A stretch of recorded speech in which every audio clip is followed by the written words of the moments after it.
साथियों नमस्कार। जय श्री राम, जय बालाजी की। साथियों आज आपके साथ एक प्रैक्टिकल इंसिडेंट में डिस्कस कर रहा हूँ फैमिली कोर्ट का। और अक्सर जो महिलाएं अपने पति पे या उनके घर वालों पर केसेस तो फाइल कर देती हैं, परंतु अथवा उनको ये मालूम पड़ता है कि उन्हें टारगेट करके उनके पति और जो उसके घर वाले हैं उसे ब्लैकमेल करने का प्रयास किया गया है। और बाद में जब ये स्थितियाँ उनके सामने आती है तो बहुत देर हो चुकी होती है। साथियों बात कुछ ऐसी है कि कल मॉर्निंग में एक हियरिंग थी, एक केस की सुनवाई चल रही थी और केस था मेंटेनेंस का। जो कंसर्न लड़की है उसके 2 बच्चे हैं, उसका कहना यह था कि मुझे मेरे पति से मेंटेनेंस दिलाया जाए। लड़का कोर्ट में अपीयर होता है और कोर्ट में एक ही बात कही जाती है कि जहाँ तक बच्चों के मेंटेनेंस की बात है हमें कोई आपत्ति नहीं है, क्योंकि हमारे सनातन धर्म में भी बच्चों से कोई वैर नहीं करना है, ये सिखाया गया है। और लड़ाई हस्बैंड वाइफ की है, उसमें बच्चे पक्षकार क्यों बने। बट सबसे हैरानी की बात है कि बच्चों के कंधों पर बंदूक रख के भारी भरकम मेंटेनेंस क्लेम करने का आज एक तरीका या एक पैटर्न बन चुका है। जो भी रीजनेबल नीड्स है उसके अनुरूप मेंटेनेंस देना है, यही संकल्पना ऑनरेबल सुप्रीम कोर्ट ने रजनीश बनाम नेहा के जजमेंट में करी। बट उसके बावजूद भी भारी भरकम क्लेम पेश किया जाता है। जहाँ तक बच्चों के मेंटेनेंस की बात है तो बच्चों की जो प्राइमरी रिक्वायरमेंट है वो है शिक्षा, स्कूलिंग।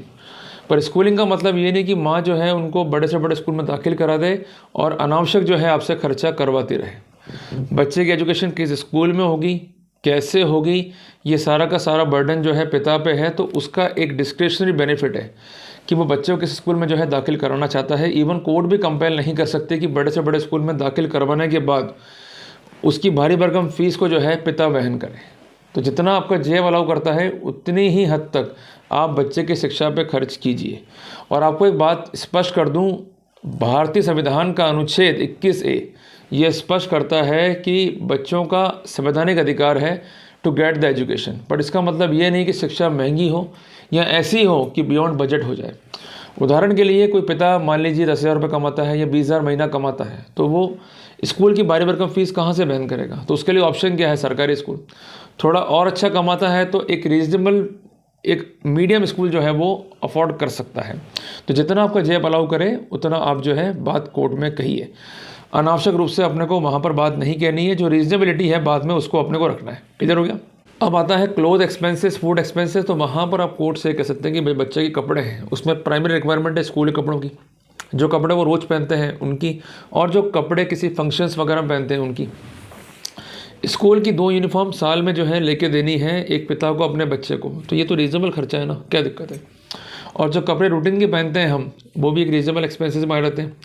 अब आती है मोटी मोटी बात कि जो थोड़े कपड़े महंगे हैं या शादी ब्याह के कपड़े हैं तो वो साल में 1 या 2 ड्रेस खरीद के दी जा सकती है, तो वो भी रीजनेबल खर्चा है। तो यही बात उस लड़के ने कोर्ट में कही, जो आपको मैं स्पष्ट कर रहा हूँ।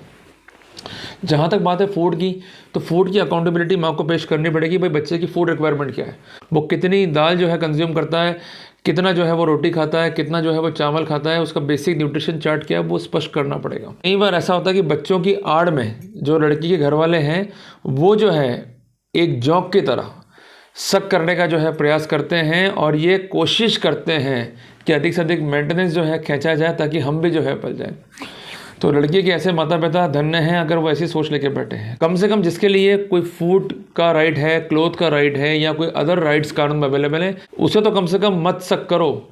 आज तुम्हारे अपने ये दोते हैं, दोतियां हैं, अगर उनका पिता उनकी जिम्मेदारी नहीं उठा रहा है और थोड़ी जिम्मेदारी तुमने भी उठा ली तो क्या फ़र्क पड़ गया। बट हैबिट बन चुकी है कि हम जवाई को कैसे सोखें, उससे कैसे पैसा निकालें ताकि हम मज़े कर सकें। अगर ऐसी नियति लेके बैठोगे तो जो हिंदू धर्म की बेसिक संस्कृति है कि एक माँ बाप बेटे के घर का अन्न तक, पानी तक नहीं पीते, वहाँ ये लोग कोर्ट में जाकर बेशर्मों की तरह उनके बिहाफ पर या उनके मार्फत मेंटेनेंस क्लेम करते हैं। कितनी दुख की और शर्म की बात है। तो कुछ शर्म करो और कम से कम जो रीजनेबल बात है वो करो, तो उसमें दोनों ही पक्षकारों का फ़ायदा होने वाला है।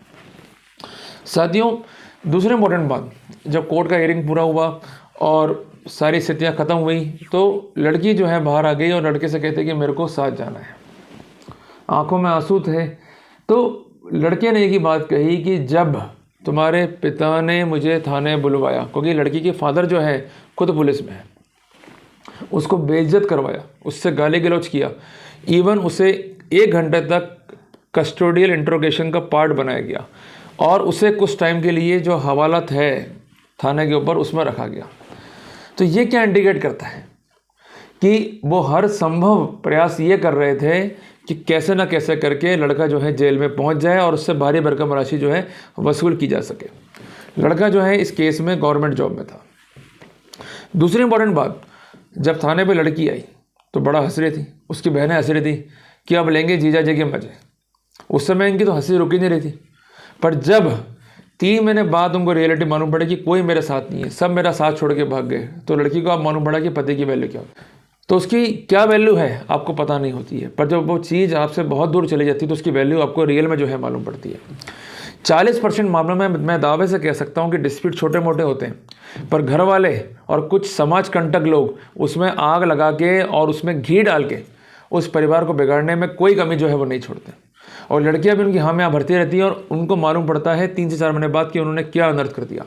क्योंकि जब लड़का या उसके घर वाले जो है थाने पर आते हैं, उनकी बेइज्जतियाँ होती हैं, उनको ह्यूमिलेशंस किया जाता है और उनको फ्लस्ट्रेट किया जाता है और ये दबाव बनाया जाता है कि आप जो है मेंटेनेंस पे करो या एक लमसम अमाउंट लड़की को दो या इसका जो आर्टिकल्स है उसको रिकवर कराओ, तो कोई भी लड़का जो है सहन नहीं करेगा। सबका आत्मसम्मान अपना अपना है।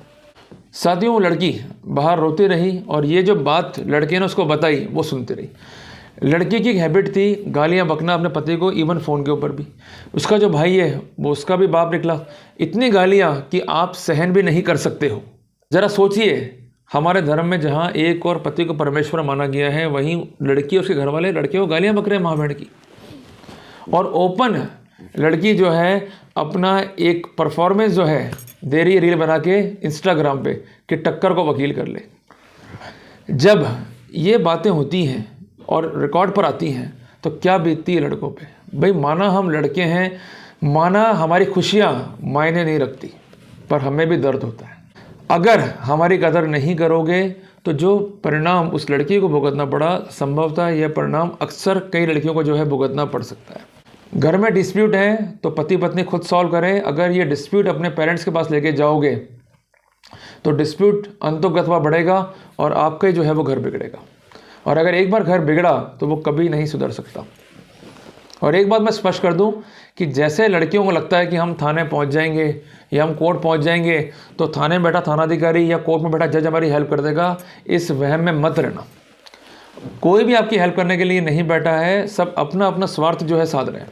जो कंसर्न थानेदार है उसको अपनी पावर्स को अब्यूज़ करना है, उसको दिखाना है भाई ताकत कितनी है कानून में। जो बने हैं वुमेन एम्पावरमेंट के लिए, वो लड़के को बुलाएगा, हैरेस करेगा या इवन उसको इस तरह से ह्यूमिलेट करेगा कि लड़के को जो है गिल्टी फील हो। ऐसे लड़के को जिसने कुछ क्राइम किया ही नहीं है। बहुत मोटी मोटी बात मैं कह रहा हूँ, प्रैक्टिकल बात है। कई मामलों में लड़के इतना घबरा जाते हैं कि फरार तक हो जाते हैं। कुछ लड़के तो एंटीसिपेटरी लगा लेते हैं। कई बार ऐसा भी होता है कि उनके पेरेंट्स जो है इतना दबाव में आते हैं कि उन्हें कोई ना कोई मेडिकल इश्यूज़ जो हैं वो हो जाते हैं। कईयों को क्रॉनिक हार्ट ट्रबल भी हो जाती है। ये बहुत प्रैक्टिकल बात है, सोचना चाहिए। पर करें क्या? जो देश का कानून है जिसका एक इंटेंशन ये है कि जो इनोसेंट है उसकी हेल्प करना। और इनोसेंट से मतलब ये नहीं कि जो प्रोसिक्यूशन है वही इनोसेंट है, डिफेंस भी इनोसेंट हो सकता है। बट सुनता कौन है? आते ही धमकाएंगे, ह्यूमिलेट करेंगे, बोलेंगे तू कन्फेस कर, तू गलत है, माफ़ी मांग लड़की से। क्यों मांगे भाई? हमने किया क्या? झगड़े हर घर में, झगड़े किस घर में नहीं होते, बट ग्रीड, लालच के चलते हमारी कोई बात जो है वो सुनी ही नहीं जाती है। सबको लालच है।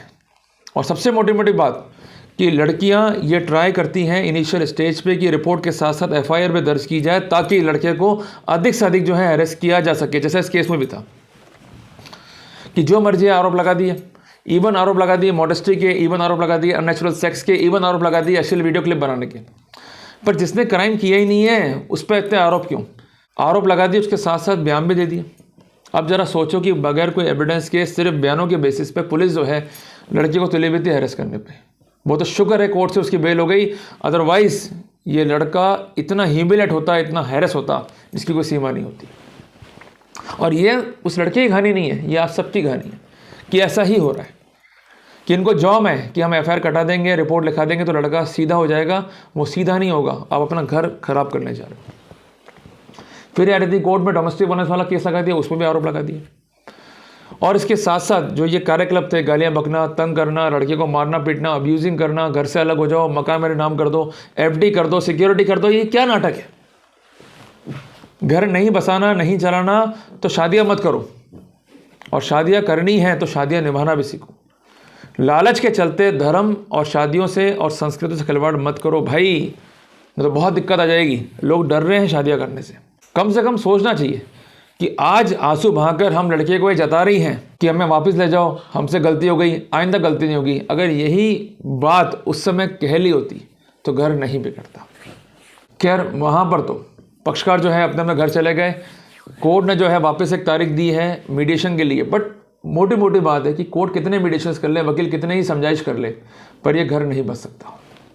क्योंकि जो चोट लग गई दिल पे एक बार लड़के के, उसको लड़का कभी भी नहीं भूल सकता कि थाने बुलाया गया, मारपीट उसके साथ में की गई, उसको हैरेस किया गया। ये फैक्ट है। कहने को तो लॉ बने हुए हैं सुप्रीम कोर्ट, हाई कोर्ट के, बट आज भी ये फैक्ट है कि थाने बुलाकर लड़कों को जलील करते हैं, इवन कॉलर तक उनके पकड़ लेते हैं और ये शो करते हैं कि भाई तुम लड़के गलत हो, लड़कियां जो हैं बहुत सही हैं और उनसे माफ़ी मांगो। तो लड़के ने अपने स्टैंड बहुत क्लियर कर दिया कि मैं घर तो किसी भाव लेके नहीं जाऊँगा। तो लड़की का कहना वहाँ ये था जाते जाते कि अगर मुझे लेके नहीं गए तो मैं आत्महत्या कर लूँगी। तो ये क्या शोभा रहता है?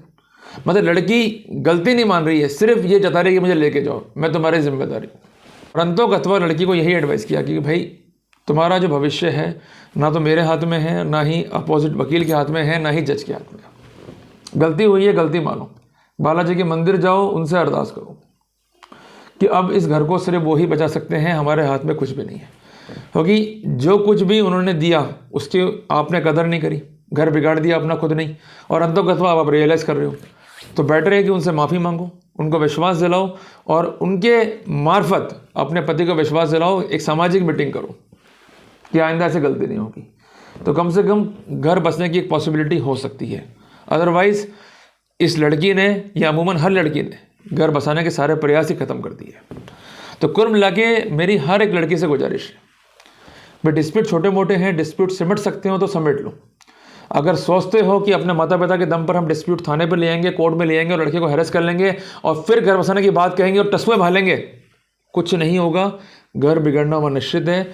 और एक बात मैं कह दूं कि श्रीदेवी और अनिल कपूर की एक पिक्चर है जिसमें श्रीदेवी को सिर्फ पैसा चाहिए था, पैसा तो उसको मिल गया पर उसने अंतों पति गंवा दिया। तो बाद मालूम पड़ा कि पति की अहमियत क्या होती है। वो पिक्चर से रिजेंबल करो अपना सीन को। तो अगर आज कदर नहीं करी पति की और पति चला गया तो फिर वो कभी लौट के नहीं आएगा। तो अपना घर है, संभाल लो, समेट लो। नहीं संभालोगे, नहीं समेटोगे तो रोते रह जाओगे। 22 से 72 जिंदगी घर में हो जाएगी जब भाभियाँ तुमसे कहेंगी पोछा लगाओ, झाड़ू लगाओ, बर्तन मांजो। उस समय क्या करोगे? फिर याद आएगा कि मेरा पति कितना अच्छा था।